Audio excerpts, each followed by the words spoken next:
Generally, I do acknowledgement and pay my respects to elders of the country that we are on.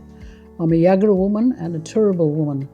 I am part of the LGBTI+ community of our Indigenous women and the Goodbun peoples. I have been part of Pride Festival for at least 30 years or more. I travelled with them, I walked with them, went in the marches, went and stood behind or be next to Jackie Trad at different times when I did the welcome and acknowledgement to country. Travelled in one of their convertible cars from Brunswick Street some time ago, probably about 3 or 4 years ago now, and we went down to New Farm Park. So I'm very proud to say that I'm out and proud with all our mob, and I support our Digi people, Brotherboys and Sistergirls, and very proud to be here today to welcome everybody to Pride and be part of Pride. Hey everyone, welcome to our 30th Pride reunion celebration. I'd like to start off by acknowledging that we gather today in Meanjin, Brisbane on the stolen lands of Yagara, Yagarbal and Turrbal peoples. In honor and protocol, we intentionally continue the tradition of acknowledging that the custodians of this unique and beautiful place we call home, sovereignty has never been ceded. On behalf of everyone gathered here in person and joining us online, we pay our respects to elders past and present. Join us today as we'll be celebrating 30 years of Pride in Brisbane by listening to a few reflections from folks involved with organizing efforts around Pride. First, we'll hear from Jessica Astrid. Jessica is a queer activist and artist, and they will provide an overview of the Stonewall Riots and how this pivotal moment in the LGBTIQ community gave rise to Pride events globally. I would like to affirm that we are living and loving on stolen country, never ceded, that my ancestors had no right to take this land, and that this was theft, therefore a crime. As with all crimes, if you do the crime, you have to pay the fine or do the time. We still have some way to go to pay back that debt to the First Nations people of the land I was born on, but can't yet call home. I come to this meeting masked, not because of COVID-19, but in solidarity with those queer comrades who can't openly express their love and identity in a free and equal society that is everyone's right and entitlement. Today is the 51st anniversary of the Stonewall Riots, a series of events that provided the catalyst for the gay liberation movement that has led us in the liberal democracies to this time where, still imperfectly, we can walk proudly amongst society with the security of knowing that, in principle at least, our lives are not in danger and our loves are respected. These rights were not respected back then, just as they are still not respected in many places on this planet now. Stonewall has been significant for me since I realised that this was the event that first demonstrated to the world that queer rights were human rights and that we were not going to passively stand by while they were ignored or abused. Stonewall occurred in that time when the old ways of superiority of race, class and inequality were being challenged everywhere. It takes its place firmly in the civil rights movement of the 20th century. On that night in New York, queer people stood up for themselves and took our future into their hands. These hands were big, manicured, and many were black. It is often quoted that Pride was started by a woman, a black woman, a trans black woman, trans black sex working woman, who threw a brick at a rock and started a revolution. There is no Pride without Stonewall. That woman was Marsha P. Johnson, who went on to help form the Gay Liberation Front, participating in the Christopher Street Liberation Pride rally the next year. That's 1970, 50 years ago, starting the long tradition of international Pride events occurring at the end of June. Marsha, with Latina American Sylvia Rivera, also formed STAR, Street Trans Action Revolutionaries. There are plenty of docos and books out there remembering these civil rights icons. As we witness the current turmoil around the world in what is the Northern Hemisphere's summer, it is unsurprising to know it is also known as the demo or riot season. This was the summer of discontent. Summer temperatures often boil over to reveal real discontent. Perhaps this is one of the reasons we Antipodeans have moved our remembrance of this major social change to our own warmer spring party season. Hopefully, we maintain that spirit of discontent. Stonewall is so entrenched in the gay liberation psyche that many have come to believe that it is part of their liberation history. Perhaps it is in the Anglo-speaking world where pride, rainbow, queer, LGBTIQ2+, and Stonewall are all interchangeable as identifiers. At last night's Global Pride events showed, Stonewall is still recognised as that significant first stand that can unite us all, particularly in Europe, where liberation is not yet universally complete. Many of our comrades must still risk life, limb and sanity to feel freely express themselves. Regrettably, that is even more real and dangerous in many other places, some much closer to us. Stonewall, and therefore Pride, is much more than another excuse to party. If equality and liberty is our goal, it has been said to me by a straight presenting white male that Stonewall was a reaction to an unsympathetic police response to gay mourning over the death of Judy Garland. While it can't be denied that there would have been real sorrow for the loss of this privileged white ally, who was also an outsider, it is this trivialising of our human rights as just a desire for different lifestyle choices that poses the biggest threat to our civil liberties, while ignoring the real changes faced by many all over the world. Somewhere over the rainbow, Marsha P. Johnson is waiting with a placard of her famous quote, "Darling, I want my gay rights now." And we are all in this rat race together. Happy Pride. Stonewall Pride. Thank you, Jess. That was really lovely to hear. Next, we'll hear from Rod Goodbun. Hi, my name's Rod. I'm a founding member of the Brisbane Pride Festival from back in 1990. I want to say hello to everyone who's watching and to my fellow panellists for today's session. I'm coming to you from Bundjalung country, so I want to acknowledge the clans and people of the Bundjalung Nation, pay my respects to their elders past, present and emerging. I also want to pay respects to all the pride and queer activists who came before us, before 1990 in Brisbane, Queensland and around Australia and the world. They were so brave. They gave us things like the Queen's Ball, which is still going in Brisbane. And they set up organisations like the Queensland AIDS Council. And I want to spend a little bit of time talking about the years that immediately preceded Brisbane Pride in 1990, because I think it's important to understand what was influencing us and what was influencing our thinking about why we organised things in the way that we did. So if you think about the 80s, we had the whole decade of HIV/AIDS where a lot of community effort and resources and time and love and care had to be directed into responding to that terrible epidemic, helping people to stay safe, helping people who were becoming ill and ultimately also grieving with people as we lost loved ones.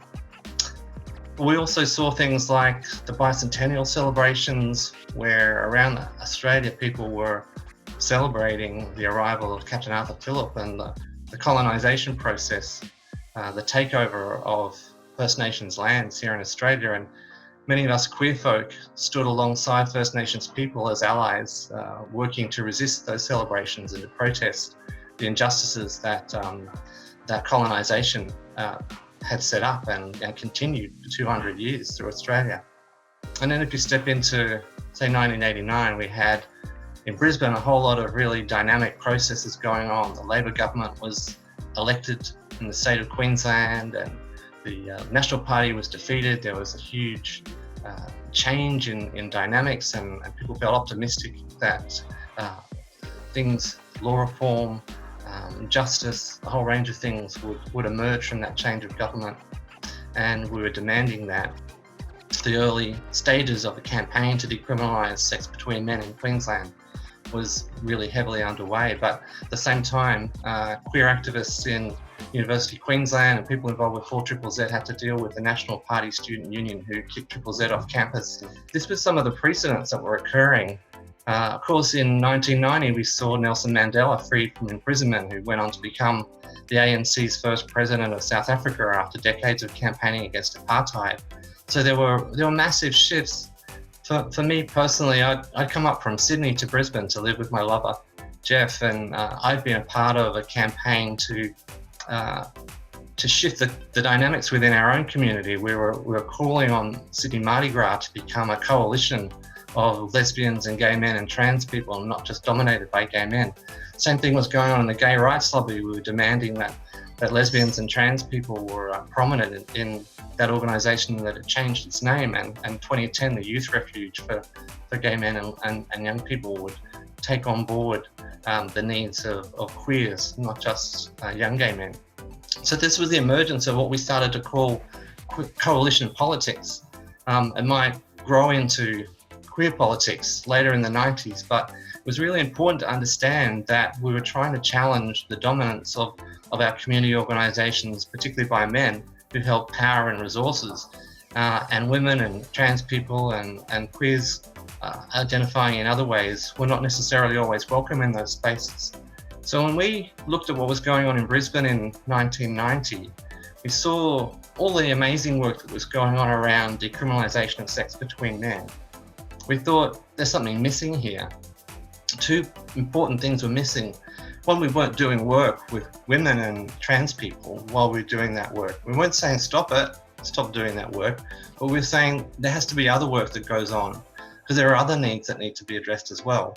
And we also saw that there was something missing from the law reform campaign itself, and that was a wider public effort, a wider public campaign to change attitudes, to change the thinking amongst straight people about us and to better understand queers and where we came from and what our lives were about. So Pride Festival, for the small group of us that first came together in a meeting in New Farm Neighbourhood Centre, was all about a number of things. It was all about making sure we had a campaign that was going to step out into public space and really address the hearts and minds issues about what civil rights meant for queer folk in Australia in the 1990s. We also wanted to do it in a way that was a safe and accessible campaign for men, women, trans people, and people with a whole range of multiple identities. So we wanted to work together with this new idea of coalition politics. And we wanted to make sure that we took up space wherever we went, public space. We didn't want to be restricted to venues and spaces that were already established by the gay community. And it's great that we had gay bars and other commercial venues, but we wanted to stretch our legs and we wanted to stretch our spaces and we wanted to take up public space. So it was really important for us when we decided to run a festival in June, and we chose June because it was Stonewall and because it connected with pride movements all around the world. It was really important for us when we decided to do that in June that we come together and create a series of events that would enable us to express our community, to express ourselves, and to do it in a really public way. So we had a rally, march and fair that started in the city and marched across the bridge to Musgrave Park. We had a film night, we had an art event, and we had a number of other fringe events around it as well. And the important thing about marching across the bridge was the fact that we were in the middle of the city and we were taking up space and we were loud and we were obvious and we couldn't be missed. And then our first fair day in Musgrave Park was a place that was shared. It was shared by lots of marginal communities and mainstream communities, and was a site of resistance and activism and celebration. So Musgrave Park's been really important to the soul of Brisbane and to the political communities of Brisbane. It's the kind of meeting ground for lots of movements that work and move through that space. So first of all, NAIDOC, lots of us who've been to the celebrations of Aboriginal resistance and survival on NAIDOC Day will know that that's a massive event in Musgrave Park for Aboriginal and Torres Strait Islander people. We also see things like Panegyri, the Greek festival, multicultural festivals, 4ZZZ had Octobanana and other massive concerts at that space. And it felt to us, by going into Musgrave Park with the Pride Festival Fair Day, that we were connecting with those other social movements, because we knew that people within our own communities also were a part of those other communities. There were Aboriginal and Torres Strait Islander people in the queer community, and thinking from their perspective, it would be great to create a safe space where they knew they could be celebrating Aboriginal identity every day of their lives on NAIDOC Day, but also on Pride Day. And similarly, we sought ways to make sure we included people with disability. We sought ways to make sure we included lesbian mums and trans people. There are always trans people who were given a platform and were a part of our working collective along with others. So we believe that the spirit of Pride from the beginning was one of bringing people together to create new forms of cooperation, new forms of power sharing, and new forms of resource sharing, and ways in which we could understand different perspectives and represent those different perspectives to our own community, but also to the wider community. And those things are still critical today. We've still got a long way to go to help a wider community understand that our sexual identities are only one element, and we're part of broader connections across society, but we're also part of broader calls for justice. There's no justice unless there's justice for everyone. We're all a lesser person until everyone in our communities gets justice in the way in which they understand them. So that's about environmental justice, social justice, and economic fairness. And we should be a part of demanding all those things are prominent within our social discourse. Thanks. Thank you, Rod, for your informative take on how Brisbane Pride began. Next, we'll hear from Deb Murphy. Hi, my name's Deb Murphy. I was part of the Pride Collective from probably about 94 to the early 2000s, so there was a lot of changes happening within Pride then. I think I was part of the Dykes on Mics crew at that time, and spontaneously decided to take myself along to a Pride meeting because we were promoting it on the show. And lo and behold, Gay Lemon was already at the meeting, and two of the other crew from Dykes on Mics, which at the time was Nat Skyring and Jay McCormick. So we all became part of the Pride Collective at that time. So there was a lot of cross communication within the queer community back then. It was very much a collective back in those days. The first meeting I went to was actually in the waiting room at the Gladstone Road Medical Centre, and the meetings moved around. They could be anywhere from offices of QUAC when they were at Southbank, QPP at Wollongabba, and also people's lounge rooms and kitchens. That's the way it rolled for quite a few years there. So much fun, so much community within that organisation.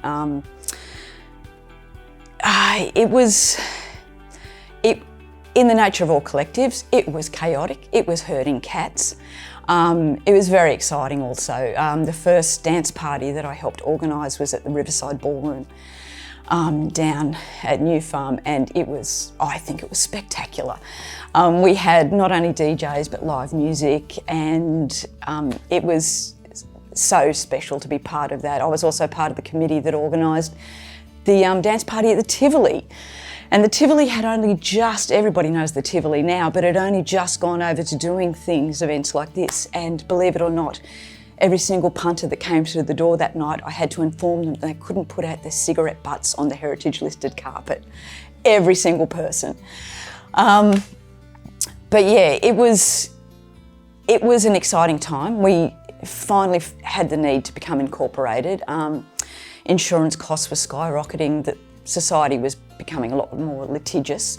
And so to protect the members of the collective, we decided to become incorporated. Also to do with insurance costs. One of the great parts about Pride every year was that we had an individual theme. Can't remember the theme for this one, but it was Pride 99, and I believe Susie Blackwell would have created this design, and a team of volunteers would have screen printed this, along with all the other shirts and all the other merchandise. A lot of our programs were done for free by community members. It was an amazing crew. We had a great team of people back then. James Lees was on board, and he did all our advertising with Poster Bill, putting it up around the streets. One of my jobs was to organise the rally and the march through the streets. And every year we would have to liaise with the police. And we were told many times how lucky we were, because we were still allowed to have our rally and march through the main city on a Saturday, stopping all the traffic. And every year the police wanted us to change that route. And every year they wanted us to go through the back streets. And every year we would have to beg and speak nicely and point out to them that in hindsight, when people look back on it, it would be so much better if we were highly visible. And so that's why we managed to keep it every year, going through the guts of the city. There was one year we actually went up the Queen Street Mall. I remember that. That was amazing. And they had what they do for Olympians when they come home now. Everything was roped off. That was amazing. I remember some of the things we did. Before I was involved, we had a die-in on Victoria Bridge. Kiss-ins were organised. There was so much going on, and it was all community-based. One of the big obviously events was the Fair Day and at Musgrave Park, and it was just such a beautiful community-based event, entirely staffed by volunteers. Every single person was a volunteer. The bars were run by volunteers back then. Oh my gosh, we had so much fun, and it was the best time. If you were on the bar, you got to meet everybody that you didn't see all year. And it was how Pride got a lot of money in. Things evolved and changed. And eventually, when the incorporation happened, everything skyrocketed so much that the president of Pride actually had to pay the bond herself on her own credit card. And for a number of years there, Pride was run by 6 lesbians. Nina Seto, Kathy Sidders, Jane Struther, Jane Hodges, Nat Skyring, and myself, Deb Murphy. And every year these people would put money in and hope to hell that there would be money at the end that they could get back just to cover their own costs.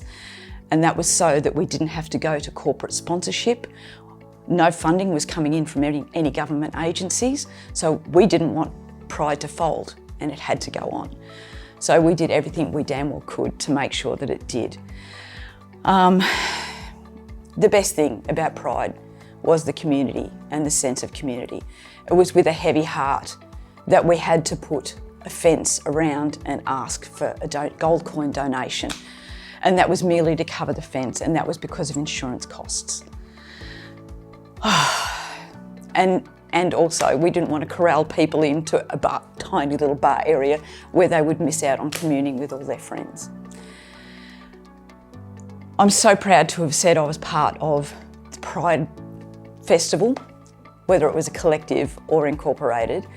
And yeah, if you want to hear any more stories, then I suggest you meet up with me at the bar at Pride one time, and we can share a few tales, tall tales and true. Thank you. Thank you, Deb, for your informative take on Brisbane Pride organising efforts in the 90s and 2000s. Next, we'll hear from Taylor Redwood.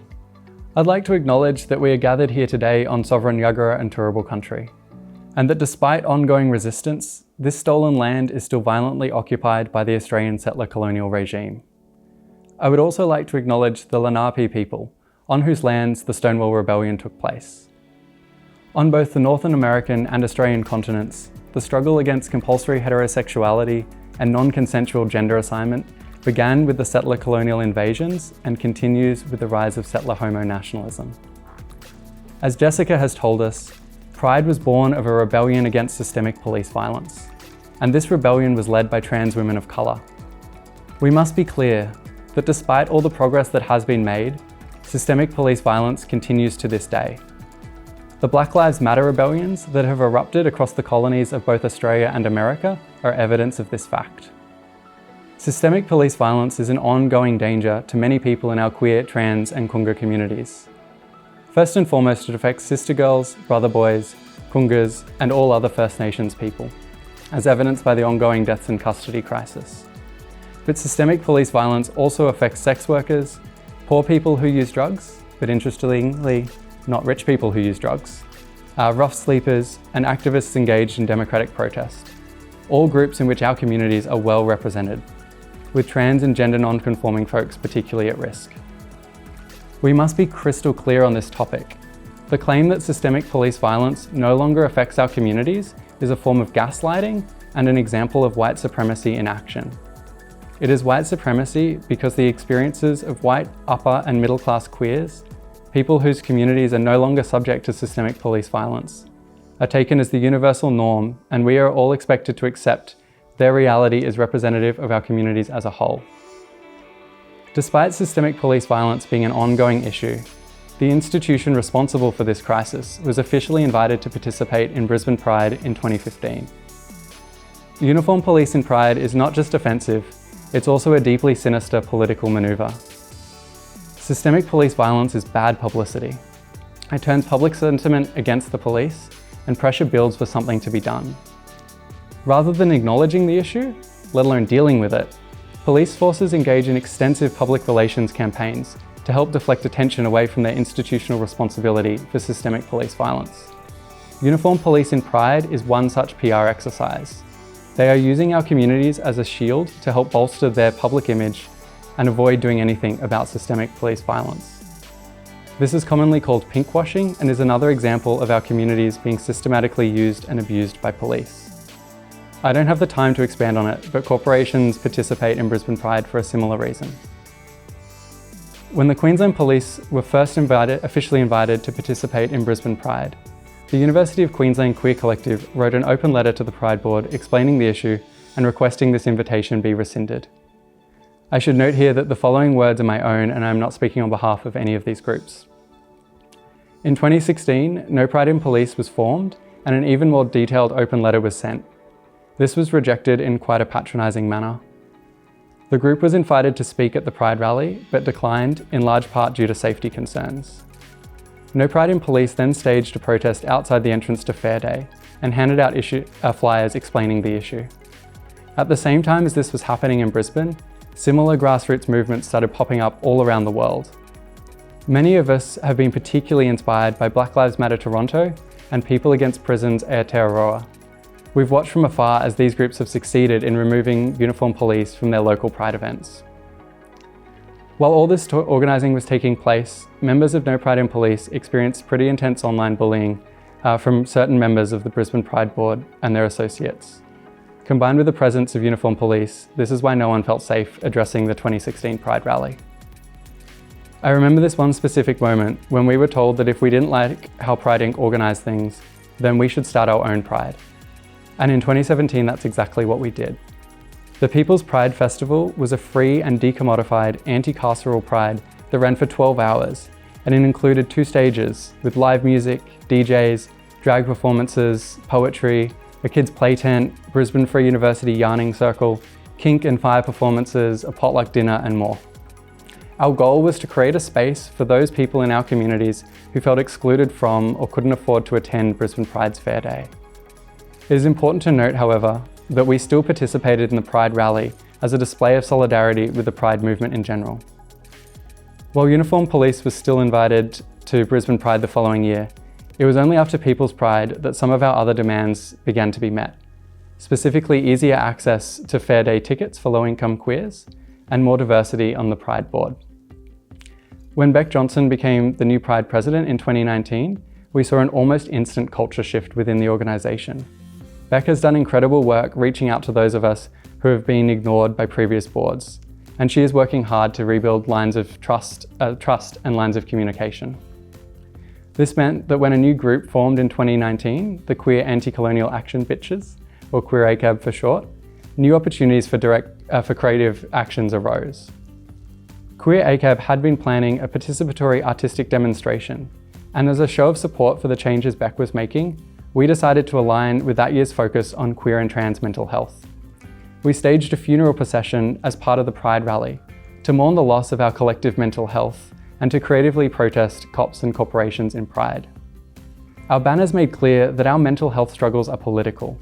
They are the result of structural issues, including systemic police violence, the ongoing settler colonial occupation, the exploitation of working people by capitalism, and the unfolding climate apocalypse. These queer issues cannot be addressed while the institutions responsible for them are invited to participate in Brisbane Pride. We've seen so much progress since Bec Johnson became Pride president, and there's still a lot of work to do. To allow Brisbane Pride to become a celebration of queer cops and rainbow capitalism would be to spit in the face of everything the Pride movement was founded upon. Now, perhaps more than ever before, we need Brisbane Pride to return to its radical roots and become the mechanism for social change it was first imagined to be. As Stonewall legend Marsha P. Johnson once said, "No pride for some of us without liberation for all of us." Thank you, Tay, for your take on organising efforts around Pride in Brisbane. Next, we'll be hearing from Phillip Sarigo. Hi, Phil Sariago here. I'm a proud Gurindji man from the Northern Territory and proud Yawuru man from Broome in Western Australia. I also identify as a gay man. Been living in Brisbane for 23 years, call it my home. I've been working in LGBTIQ plus Sistergirl and Brotherboy sector for the past 15 years, professionally and also as part of the community. I work at the Queensland Council for LGBTI Health. I'm the manager of the Two Spirits program, which is the program that supports Aboriginal and Torres Strait Islander folks who identify as LGBTIQ plus Sistergirl and Brotherboys. It's a state-wide program. I'm here to talk about Pride for Aboriginal and Torres Strait Islander folks and what Pride has looked like for the past 20 years and how far it's come. So, in my opinion, in my professional opinion, in my personal opinion, we see more and more Aboriginal and Torres Strait Islander LGBTIQ plus Sistergirl and Brotherboy folks being acknowledged for their contributions now in Brisbane by the wider community, now than ever before, which is an amazing thing. And we're seeing more inclusion of Aboriginal and Torres Strait Islander representation in the Brisbane Pride Ball now than more than ever. So we're sitting at the table and being a part of those conversations and advocating for our communities. First Nations Leadership Awards has been now reintroduced again as part of the Brisbane Pride Ball Awards, which is amazing. So we've had that, it's been around for a few years now, since the early 2000s, and it kind of dropped off for a bit. But now in the last couple of years, we've seen that be reintroduced. I think it's amazing that we all get to be acknowledged for the contributions that we make in our communities. Obviously now, Brisbane Pride has now had our first Black president, which is an amazing feat for our community here in Brisbane. And it's wonderful to see a woman of colour in Bec Johnson heading that. And making sure that Brisbane Pride is inclusive to everybody in our community. We're seeing more and more inclusion and visibility for all diversity, for all our diversities in our communities now than ever, which is amazing. Many years ago it didn't look like that, so this is a wonderful thing to see. Sydney Gay and Lesbian Mardi Gras for many years have had First Nations people lead their celebrations. And it's a wonderful thing to see in Brisbane that First Nations people have finally taken their place and started the rally here in Brisbane as a united front in celebrating Pride. And thanks for listening. Thank you, Phil, for your take on LGBTIQ+, Brotherboy and Sistergirl health in Brisbane. Next, we'll be hearing from Bec Johnson, the Brisbane Pride president. Well, hello everybody and welcome to the Pride at 30 panel. I'm extremely proud as the first Aboriginal Australian South Sea Islander woman to be the president of Brisbane Pride Festival. Today, I've had the opportunity to sit and to listen to the founders of Brisbane Pride. I've had an opportunity to listen and to build more of an awareness of the history of Brisbane Pride and the advocacy and the fight for equality, inclusion and fairness for all LGBTIQ+ people and the fundamental elders that took their position 30 years ago so that we today can continue to celebrate Brisbane Pride events annually. I'm very moved by what I've heard today. I'm moved because history is important to us.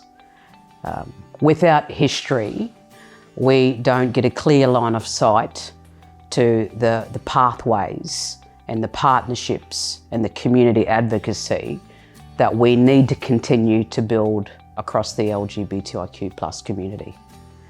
I came into Brisbane Pride approximately 3 years ago and I was approached by the previous president, Deej.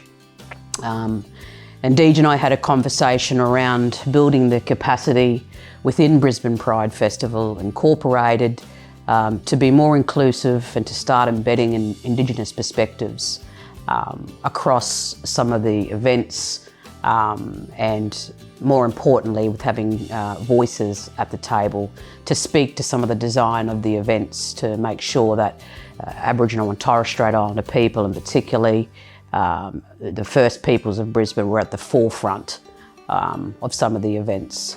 So that means a little bit of a shift in our welcome to countries and our acknowledgement of countries. In 2017, we started by incorporating or welcome to country at all Brisbane Pride events.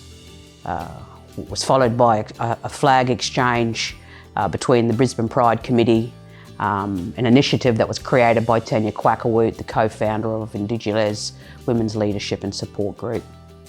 Every year since then, what we've seen is the wider Aboriginal and Torres Strait Islander LGBTIQ+ community, Sistergirl and Brotherboy people and communities stand proud, stand self-determined in their positions as First Nations people lead the Brisbane Pride March and Rally. That is one of the most significant commitments that we can have as a community, is to put First Nations and the self-determination of First Nations people at the forefront of all LGBTIQ+ Sistergirl and Brotherboy events. For me, in my position as the Brisbane Pride president, it's also very important to me that I create space for all voices to be validated, that I create a sense of safety for people to find me approachable, to have honest, transparent conversations about the historical impacts of being left behind in some of the processes over the years. I have and always have believed that respect is given and it is earned.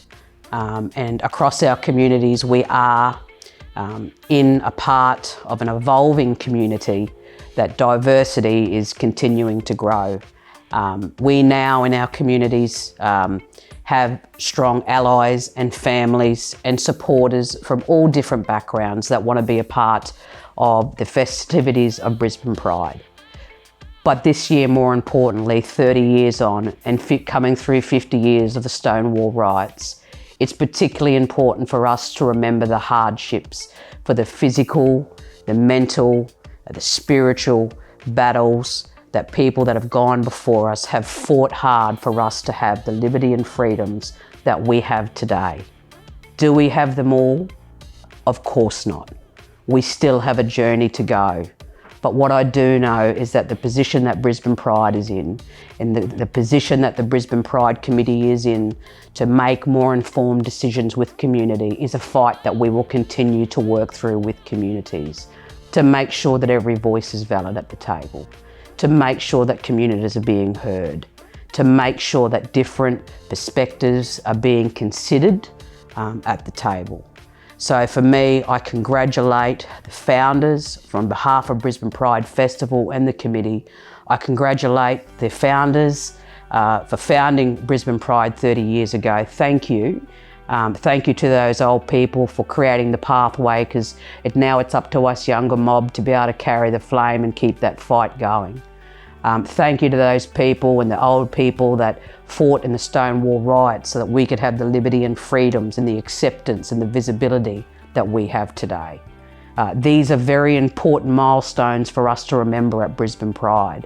The more Brisbane Pride grows, the more that the diversity grows and the consideration grows. And I hope that over a period of time that it will be seen at the forefront, that a part of our mission and our vision for Brisbane Pride is it to produce love, wellness, happiness, peace, understanding, all those core values that make us as beings well together. We are stronger together in this fight. Congratulations on the success of Brisbane Pride and all the very best in the future. Thank you, Bec. Now we'll be moving to our Zoom panel. Hey everyone, welcome to the Pride at 30 Zoom panel. I'd like to acknowledge the country that I'm on at the moment, Yagara country, and the beautiful country that it is, and this amazing planet that we've had, and the generations of people that held this land so sacredly for thousands of years. I was involved in the first Pride organising collective, and in many collectives afterwards till about the late 90s. I helped curate the first film festival. It was pretty controversial at the time. I think originally it was scheduled for the Boomerang Cinema, and because of different homophobias, it had to move to, I think it was the Metro Arts at the end, and because of the controversy, it was like a sold out event, which was really great. My three best memories of Pride are being involved in the die-in over Victoria Bridge, where we all laid down on Victoria Bridge and the traffic stopped, and that was a real visual representation of people who were dying of AIDS at the time, people who've lost, the continued violence against queer folk. And it was quite powerful. The other great memory I have is when we had a dance-in on the Victoria Bridge where we played Donna Summer's We Are Family, and that was pretty exciting. And for me, that was more about celebration and visibility and solidarity in a very positive way. And my last strongest memory was I helped organise a lot of the dance parties, and my most memorable one was the Sex Express dance party that we had at McWhirter's shopping centre, where we took over 3 levels of the shopping centre, and there was Dykes on Bikes, and there was the Karen Finlay show where women were egging each other and throwing glitter on each other, and Hokey Pokey played, and there was DJs from Central Station playing, because I'd just come back from London and the DJ movement had just happened, and so there was a strong connection with DJ music happening, and there was lots of naughty things happening in the stairwells. And I think after that, I don't think McWhirter's ever had a party there again, but it was a really beautiful celebration of art and visibility, and it was they're very warm memories for me. And I think these experiences for me really represent what Pride is. It's this very political movement. It's about visibility, it's about solidarity, and it's about sharing those experiences with our community. I want to thank all the panellists for sharing their stories, and we all know that the history is long, it's 30 years. If you have any memories that you want to share, please leave your comments below. We know that there's a lot of people that have been involved in Pride and a lot more people that participated. We didn't want to really go into like naming names because, inevitably someone will be left out. If I started my trail of names, I'd be here for, a long time. The three people I did want to acknowledge was, Rod Goodbun, Jeff Cheverton, who has since passed away, but he was very significant in the movement, I feel, and Carolyn Davis, because the three of them together decided to organise Pride, and I think through their leadership they mobilised so many people to make Pride what it was in Brisbane. So I really want to acknowledge those people. And of course there's my stream of like Susie Blackwell, Ange Bailey, Ivan Sven, Shane Wild, Jeff Barry, Michael Carden, so many people that I can't name everyone, but everyone, I hope everyone feels that we acknowledge you all, and if people feel like they want to write their names, to remember people who were involved in whatever year, please feel free, to comment below. We did want to sort of make this film so that people can actually keep the stories going about their memories of Pride, and in order to contribute to where to now. This Pride panel started because a group of us got together. I did the call out with a couple of others to try and do a Pride 30 celebration or event. We all got together from very diverse communities, and I was exposed to whoa, there's lots of different politics going on. But we really wanted to hold everyone in that space. We wanted to have Pride Inc. involved. We wanted to have Crack involved. We wanted to have, the anti-colonial queer bitches involved. We wanted everyone involved. We wanted the originals involved, And we got together and we did actually decide that we were going to have a monthly event every month for the year. And we started with a banner painting workshop in January for Invasion Day. We had a kiss-in February to model the kiss-in that happened in the early 90s. We'd planned trivia nights. This panel was actually supposed to be a theatre piece at the Melt Festival at the Powerhouse. Shane Wild was organising a documentary as well as an exhibition at the Powerhouse to unveil all her good work in documenting all those early things of the first Pride. And we had a lot more things planned. But of course COVID happened and all those events had to shut down. And we sort of let go of the panel for a while. And Jess called me up and she's like, we can do this as Zoom. We can do this as a film rather than a theatre piece. So here we are, and that's how we got here. So we want to thank everyone who contributed to the panel, all the speakers that contributed today. And this is the last bit of the puzzle, is that there are a couple of significant things that happened in Pride that weren't mentioned in the speeches. A lot of us weren't actually there and don't have clear memories about the decisions about why this happened. And it was around why the move from Musgrave Park happened and why the march through the city stopped.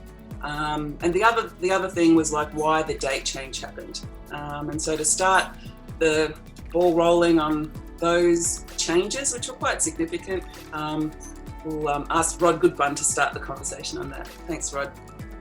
Yeah, thanks, Des. And I want to say a big shout out and pay my respects to all of the original Pride founders as well, who hopefully are watching or able to catch us on this broadcast.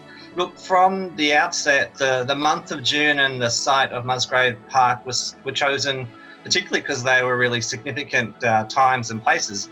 The month of June, obviously, because it was a Stonewall month that was recognised internationally around the world, and Musgrave Park because it was the site of so many other organisations and communities coming together. So, look, I can't explain to listeners or viewers why the march and the fair day were moved from that date and from that site. All I can say is, from my own perspective, I was disappointed because it does have those important political and cultural connections. So I'm keen to hear more from either other panellists or people watching to understand what the rationale was for those decisions. But in some ways, it's just as important for us to ask ourselves what it is that we're doing now with Pride as it is to understand why we changed a particular route of a march or a venue for a fair day. So later on I think we'll talk about where to for Pride from here on. Thanks, Rod. Queerslander, did you want to yes, those changes? Yeah, I can't explain either why those changes took place, but I do, before I start, want to mention a couple of people that were really significant in my early times, and that was Nina Cito and James Lees.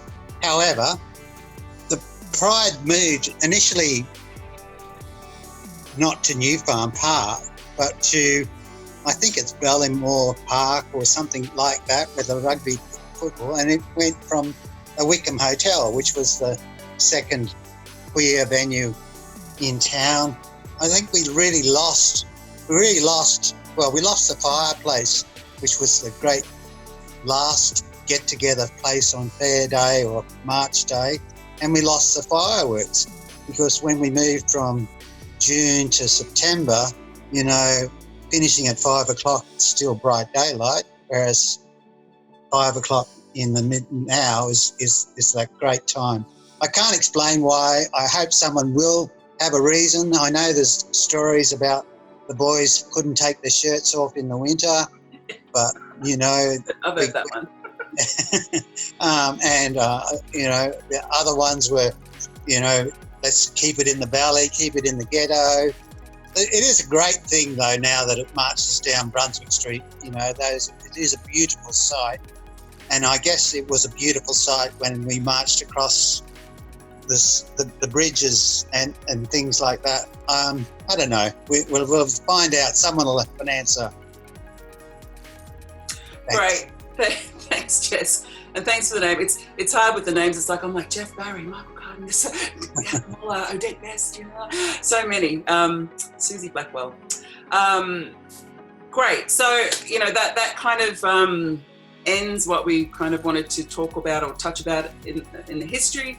Again, please keep talking. Please keep sharing stories. Like where we've come from really does help with our future. And so in terms of like where to for Pride, it's a big question. And I guess, if you, and I was going to say, if you're interested in being involved, it's great to become a member and be active. But to start the final part of the panel, we would like to hear from everyone about, where to from Pride now. We'll start with you, Rod. Thanks, Des. Yeah, look, I think there's still a huge amount of work to do around defending our rights, the gains that we've made against those people who continue to organise to oppose us, and also about promoting a healthy and rounded understanding of gender and sexual identities across our communities. But one of the things I want to really talk about, I guess, goes back to the origins of Pride, where we set up, particularly the way we organised was intended to address inequalities within our own communities that reflected broader inequalities in the society, and that were mostly at that stage about gender identities and gender. In particular, most of our organisations were dominated by men. Resources were concentrated in the hands of men, and we set up Pride particularly to form new ways of cooperating and sharing power and sharing resources. And we've been really successful as a community through this way of working that then was called coalition politics. We don't really even think about it in those terms now. It's much more natural for LGBTIQ organisations to have diversity in terms of gender and sexual identities. Not that it's perfect, but just much more of a regular thing these days. And we've been really effective through our advocacy in winning rights for LGBTIQ communities. But one of the most important pieces of unfinished business for our own communities and wider Australia is the work of reconciling the colonisation and settlement of this country. So I feel like our First Nations, Aboriginal and Torres Strait Islander brothers and sisters who are part of our communities who've been fighting for LGBTIQ rights, it's now time, or well beyond time, that we as a queer community stood by them as Aboriginal and Torres Strait Islander First Nations people of this country, and advocated for their rights. We've got a really clear message from Ullaru's Statement from the Heart, where there's a call for treaty, for truth-telling, and I think if we're to be honourable to our roots as an organisation, advocating for the rights of all people in our communities, we need to stand by LGBTIQ First Nations people and support their call for truth-telling and for a treaty and for a just settlement in this country. Thanks, Roddy. Bec, what are your thoughts going forward? Yeah, really valid and really valid support of knowledge base there, Rod, and Pride moving forward. I've been the president for 12 months at Brisbane Pride, and I feel I understand both sides when it comes to identifying myself as a lesbian woman, but I also understand the discriminatory and feelings of isolation and the inability to turn up, to turn up every day in the face of racism and discrimination and not be heard continually every day. It is ingrained in our beings to be survivors and to be a resilient mob. To add another layer to that complexity is to have the courage and the pride to identify as LGBTIQ plus Sistergirl or Brotherboy. And when I came into Brisbane Pride, it was apparent to me from the start, and admittedly the previous president reached out to me and we had a discussion around what it would look like to start to build the cultural capacity and embedding Indigenous perspectives through the ways the Brisbane Pride Committee were working and were making decisions and were operationalising events. And sometimes when that comes from a meaningful position from a leader that's leading a committee, it's not always so easy to be one solo black person stepping in and going, well, this would need to change, this would need to change, this would need to change.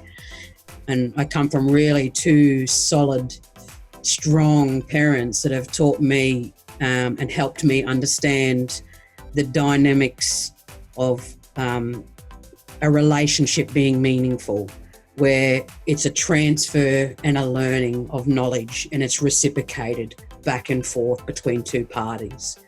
And I feel like over the past 12 months with different members on the Brisbane Pride board that there has been that reciprocated learning. And I agree with you, Rod, there is a long way to go. I absolutely agree with you. What I would like to continue to do is to build my ability with the committee to continue to make sure that all LGBTIQ plus Sistergirl and Brotherboy people are heard, that their voices are completely valid at the table, and we accept that in a meaningful way in a reciprocated process. That means that there will be some feedback that we'll want from the community. COVID has changed some of my directions for the next little while I'm still in as president. We do have an AGM that we need to go to.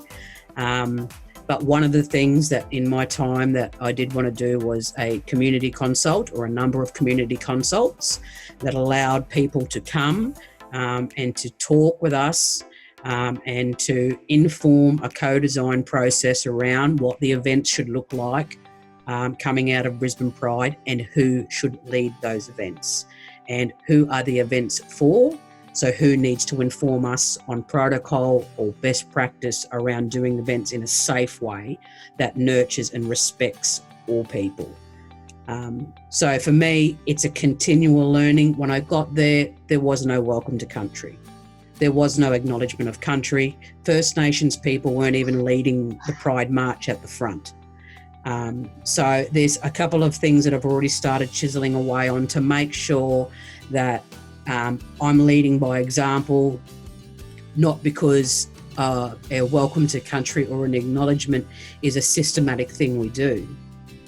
I've spent time in conversations to make sure the committee understand that this is a meaningful part of a process to say thank you for allowing us to walk and play on country with our events, and to acknowledge that sovereignty was never ceded. And I take no backward steps from that. I love the LGBTIQ plus community. I will always be a strong advocate for them. And the way that I work and the way that if I stay on with Brisbane Pride will be to continue listening to people, tightening up some of the procedures around what it means outward facing around inclusivity of a diverse community, to be heavily involved in some of those decisions around events and what they look like for Brisbane Pride. But more importantly, I have a really strong passion in health and well-being, particularly when human rights violations are being committed against LGBTIQ plus people. To share and build that knowledge across all of the committee takes time, and it takes a relationship for them to trust what I'm saying and for me to trust that they're nurturing and holding the learning to go on the journey with me. We have moved and we've received a lot of momentum with Brisbane Pride, and a lot of people have shown interest. And I guess along the way, there's the times where I say, yes, let's discuss this. This could really benefit and grow Brisbane Pride. Then there's other times when I've drawn the line and said, actually, no, that can't happen at Brisbane Pride, because we have some work to do in building relationships with communities, and we're on track to doing that as well. Thanks, Bec. What a great asset, Pride in Kaz, and having you as the president at the moment, and what great foresight that Deej had before you, because I know he held, that space for many years, and that he knew that it was time that, some representation was there. And so, yeah, thank you so much. I know it's a big job and it's so hard to hold, everyone and everything. And, I love that space that you're creating in terms of like understanding and learning and that reciprocation, Yeah, well, look, last year we, and it's not always about numbers, but to give perspective around the small changes and the community taking notice of the small changes, and jumping on board to be a part of those changes and participate in them. The Queen's Ball last year reached to 600. Queen's Ball usually has 200 people.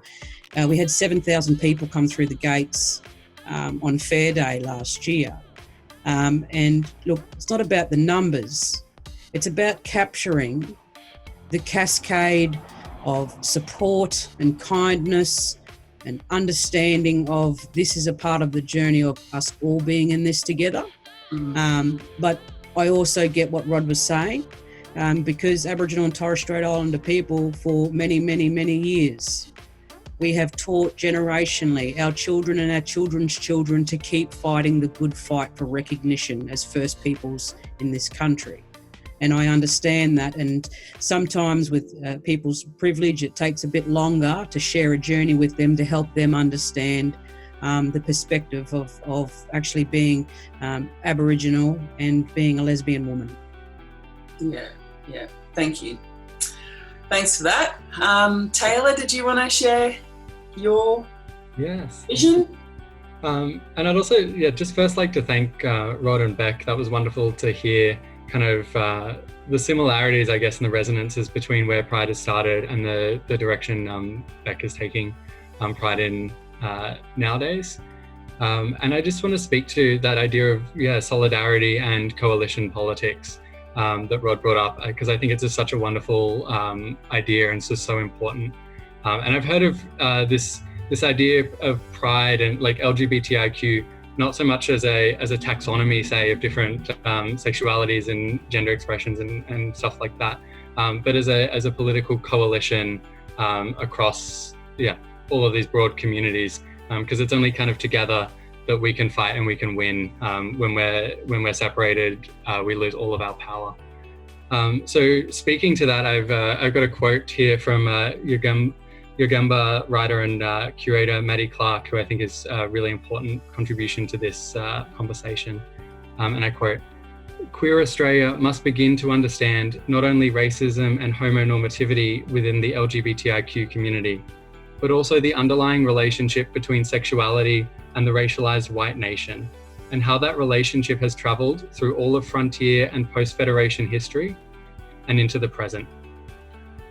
So thinking of that and thinking of our responsibility and our obligation for solidarity within our very diverse communities, it makes me think of our whole communities, we've come through so much hardship, and often quite different hardship. Some of us, it's more based on sexuality, some it's more on gender, some race is probably more of the immediate impact on their daily lives. But we all kind of come together and fight. And that can be such a beautiful thing. But I also want to kind of think that it doesn't always turn out that way. And if we don't have solidarity, there are times that say we could, for those of us who have white race privilege, there can be kind of solidarity with settler colonialism that can end up hurting and harming First Nations, LGBTIQ people, Brotherboys, Sistergirls, Kungas. And in part of that, I kind of want to turn to some very local history here. And the first premier of the colony of Queensland, which obviously did not have consent and illegally occupied sovereign First Nations country, and specifically sovereign Yagara and Turrbal country, and many other up and down the whole coast in this colony. But the premier was Robert Herbert, and he is widely speculated to be in a gay relationship. He wouldn't understand himself as gay, obviously, at the time, but with John Brampston, who was his private secretary. And they actually lived together in a house, which they did a very queer thing of combining their surnames to create Hurston, and lived in the house Hurston, which is where the suburb of Hurston got its name.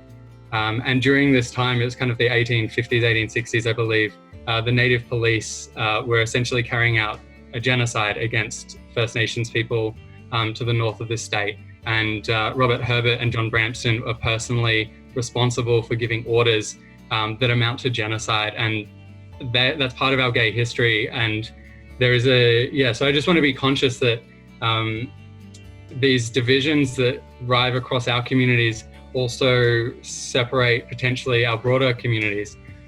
So kind of bringing it back to the positive sense, we are grappling with a microcosm of broader settler society. And I think what the power of Pride is, and where Pride needs to go, is for us to kind of lead the entire country and work out within our communities, how do we as white settlers live up to our obligation of living on stolen land? How do we practice ceding power? How can Pride be an opportunity to practice giving up some of that power? And watching Bec lead has been amazing for this. And in all of this, the way, I'm not sure where this comes from. I imagine it's probably from a Black feminist thinker, but the idea of freedom, not as a goal or as a thing that we attain, but as a practice and an ongoing practice, that we practice becoming free. And I think that's also what Pride is about. It's about practicing becoming free, because this dominating society that we live in creates us in the ways that we are now. And we actually all need to change and move together and build new communities to shift out of these dominating power relationships. So Pride to me is that experiment of kind of how do we have new ways of living. And queer people and trans people, Kungas, we've always been at the forefront of that, of building new ways and bringing our own traditions and our own cultures into, creating the world that we are, that we need to live in. And I just want to quickly touch on this as well. This year, I believe Bec kind of had a relationship with Queensland Health and the Pride of 2019, and Pride, the march was about mental health. And in my talk, I talked a bit about all of the variety of structural causes to our poor mental health. And one of those particularly is kind of the climate apocalypse, and like our life support systems on this globe are collapsing, and there's no pride on a dead planet. There's no people on a dead planet. So this is a queer and trans issue, and it's also directly related to the settler colonial invasion, because when we invaded this country, or these many countries, we chopped down the forest, we destroyed the agriculture and the aquaculture, and have the mass extinctions that have happened across this country are directly tied to settler colonial occupation. So to me, there is no pride. There's no, as Marsha P. Johnson said, no pride for some of us without liberation for all of us. And while the settler colonial occupation of this country continues without truth-telling, without multiple treaties, with the multiple different sovereign nations and peoples of this country, there's no freedom for any of us, and there's no life on a dead planet. So we need to do all of those things. And so I'm going on a bit too long, but specifically, I don't think we can do those things while there's police and corporations that are directly responsible for mining. Rio Tinto was in Pride. They're essentially terrorists that destroyed a sacred site in WA, and they're using our communities as cover for that. So I think very clearly there is no place for those corporations, those institutions. I'm not speaking about the people in them. I'm speaking very specifically about the institutions being in Pride. Pride is for all queers, and yeah, I'm going to stop there. But it's a practice of becoming free together. Oh, you make me want to weep there. Too beautiful. Thank you. Took the words right out of my mouth. All right, now we are actually running a little bit late. We're running a little bit over time. But Quinn, I do specifically want to hear from you, because you haven't said anything in this whole panel yet. So, but we just be mindful that we're a bit short of time now. So would love to hear your thoughts. I don't know if I have anything particularly new to contribute. I just want to thank all the panelists so far for everyone's insightful comments. If I shake a bit, I'm freezing. It's like 6 degrees in Queensland, and I've just fully acclimatized to the climate now, and I'm just freezing in this little top. So anyway, what I'd like to look at is space. I think Pride is really interesting because it creates this temporary space. But and I just want to look at Pride as 3 different things. So it's a celebration of what we've achieved in legal rights. It's a creative protest fighting for queer liberation. And it's also a community building exercise to meet others, create lasting bonds, and work together for mutual liberation. But as we've seen with social media apps and the rise of the digital age, meeting fellow queers for sex and dating has kind of moved onto an online space. And so the demand in actual bricks and mortar spaces has kind of dropped. So queer venues such as bars and clubs are kind of not as relevant as much for younger generations. Like, they're still quite important, but they're not popping up everywhere. Like, there's actually almost a reduction in queer space. And I'm speaking specifically to Brisbane. I'm not sure what the experiences are elsewhere in Australia, but we've got a few clubs, but I know that these kind of party spaces aren't super friendly for trans folks, for non-binary folks, for a lot of people of color. And I'd also like to see spaces that are free from excessive partying, alcohol, drug use, so that we can create these social connections outside of, a party space. So where do I see Pride coming into this? I think Pride actually has an opportunity to create an inclusive environment for everyone. So how can we look to Pride to be something other than a party space and other than a hookup dating space? Somewhere where you can celebrate your gender, your sexual identity, meet new people. And so I think Pride will be an important avenue for that. That's pretty much all I just wanted to say, that Pride should represent in its organizational capacity all the different people who come from the queer community. And we see that queers come from all walks of life, whether they're First Nations, whether they're Aboriginal, or from different countries or different cultures. So how we make space for that, I see Pride as the kind of central meeting place to bring everyone together. That's it. Queen? Queenslander, would you like I'll be really brief. To add yours, yeah? Yeah, because I just want to put it into more of an international perspective, as good as we think we might have it here, and we do, it is improved a lot. There's lots of places in the world today where our brothers and sisters, our queer brothers and sisters, can't go out in public, can't be free and all those things. So I particularly mean at, what was once called the Third World, but in Africa and in countries where the monolithic religions take hold, like in Russia and in Eastern and Central Europe, and of course in South America, and other places where they don't have those structures that we have. So it's up to us to spread those structures and see what we can do as little people here in Queers land. Get on with it. Thank you. Thank you. Oh, how wonderful. Lots of things to think about. I guess for me, the sense that I got from everyone, and even from our little Pride at 30 panel, when we were sort of like organising our events, it was really diverse action. It was really like, and it did start with that action at Invasion Day and the kissing to remember what happened before. It was like a trivia night, which was very, this kind of safe, healthy space, where we kind of, support our intellects. We'd also talked about doing a queer and ecology forum because, the environmental issues are so important. And for me, that's what Pride's about. It's like we didn't just do the rally, march and Fair Day to just talk about queer rights. It was sort of, that was really important. The celebration and connection was important, but the satellite events were really important.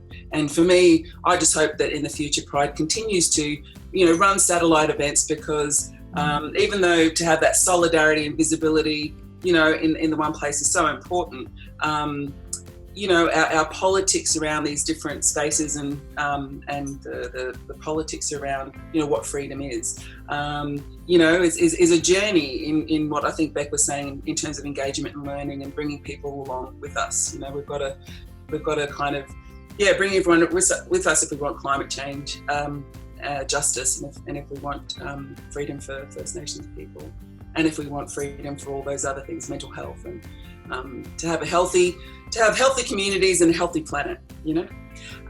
So thank you everyone for being a part of our panel, and thanks for the Pride at 30 panel that started, particularly Jeff Barry and Shane Wild and Jules.